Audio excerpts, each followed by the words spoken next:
Hi guys, আসসালামু আলাইকুম। আমি ফারজানা। আজকে আমি নিয়ে এসেছি নতুন একটি রেসিপি, সাবুদানার শরবত।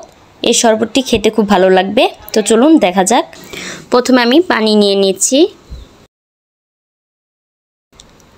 এখন আমি 1 চামচ কর্নফ্লাওয়ার নিয়ে নিচ্ছি, 1 চামচ আগার আগার পাউডার নিয়ে নিচ্ছি আর ভালো করে মিশিয়ে নিচ্ছি।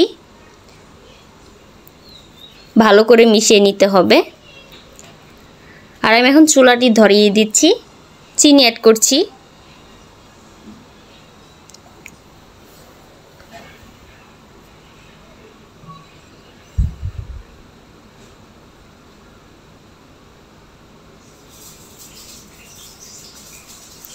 ভালো করে জাল হয়ে গিয়েছে।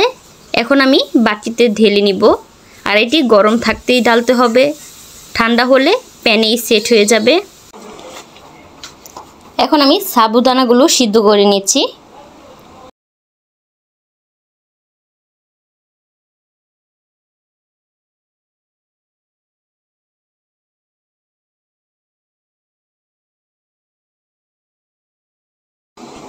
সিদ্ধ হয়ে গিয়েছে। এখন আমি একটা চালনিতে ঢেলে দিচ্ছি। এখন আমি ঠান্ডা পানি দিয়ে একটু ধুয়ে নিব, তাহলে জমাট বাঁধবে না। এখন আমি একটি পাতিলে 1/2 লিটার দুধ নিয়ে নিয়েছি। আর দুধটি আমি ভালো করে জাল করে নিব, একটু ঘন করে নিব। ঘন করে নিলে একটু খেতে মজা লাগবে।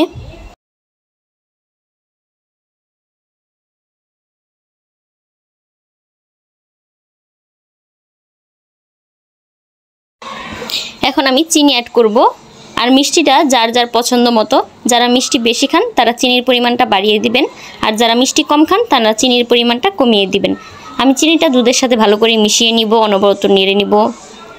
আর দুধটাও একটু ঘন হয়ে আসবে, এতে খেতে ভালো লাগবে। আমার দুধটা জাল করা হয়ে গেছে। এখন আমি চুলা থেকে নামিয়ে নিব। চুলা থেকে নামিয়ে দুধটা ঠান্ডা করে নিব।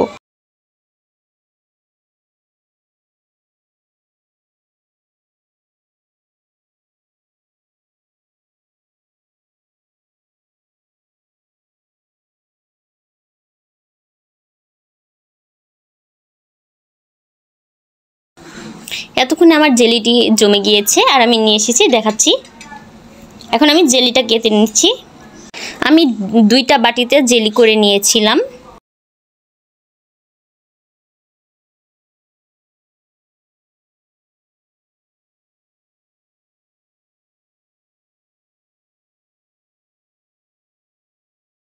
আমার জেলিটা কতটা পারফেক্ট হয়েছে আমি এই যে দেখাচ্ছি হাত দিয়ে।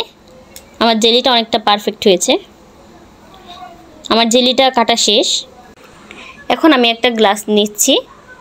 এখন আমি গ্লাসে প্রথমে জেলিগুলো দিয়ে দিচ্ছি, দেখেন।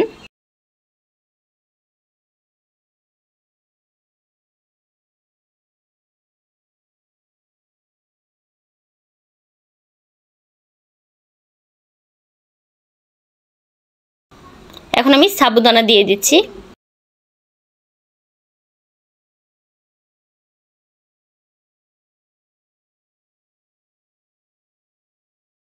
এখন আমি জাল করা ঘন দুধটি দিয়ে দিচ্ছি।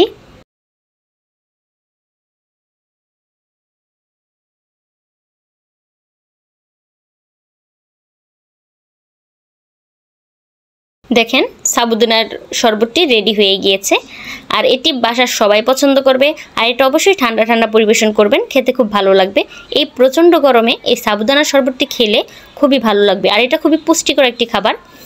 আর বাড়ির সবাই খুবই পছন্দ করবে, ছোটরাও পছন্দ করবে, বড়রাও পছন্দ করে। আশা করি আমার ভিডিওটি আপনাদের ভালো লেগে থাকবে। আর যদি আমার ভিডিওটি আপনাদের ভালো লেগে থাকে তাহলে অবশ্যই প্লিজ লাইক এবং সাবস্ক্রাইব করে দিবেন। আপনারা সাবস্ক্রাইব করলে আমি নিজে উৎসাহিত হব আর নতুন নতুন ভিডিও নিয়ে আসব। আর এটি অবশ্যই আপনারা বাসায় ট্রাই করে দেখবেন, খেয়ে দেখবেন, অবশ্যই ভালো লাগবে। খুবই মজা হয় এটি। আর খুবই অল্প উপকরণেই এটা হয়ে যায়।